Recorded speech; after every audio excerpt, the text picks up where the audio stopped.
Hi everyone, Dr. Susan Brown at the Center for Better Bones. Today we're going to talk just a few minutes about the ketogenic diet.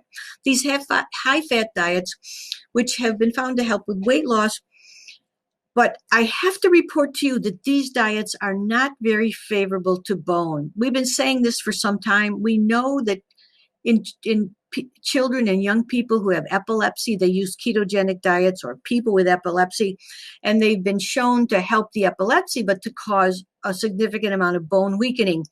Recently, some researchers in Australia, they looked at the ketogenic diet amongst athletes, and it was a short-term study, but what they found is that this diet, the ketogenic high-fat diet, really it was a detriment to bone. In other words, the bone breakdown rate enhanced and the bone formation rate decreased.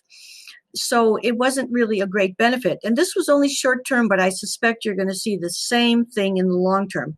And after they stopped this diet, after they went to reintroducing carbohydrates again into the diet and not doing an extremely high-fat diet, when they set the diet back to normal, the bone breakdown returned to normal, but the bone buildup did not return to normal.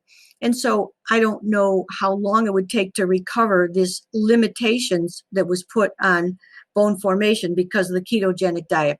So all in all, if you decide to do this kind of diet, I would say do it fairly short term. Be sure you alkalize. Be sure to get our pH test kit, measure your pH so you aren't becoming terribly acidic due to a lack of minerals, and then end up losing bone and losing muscle and the whole thing.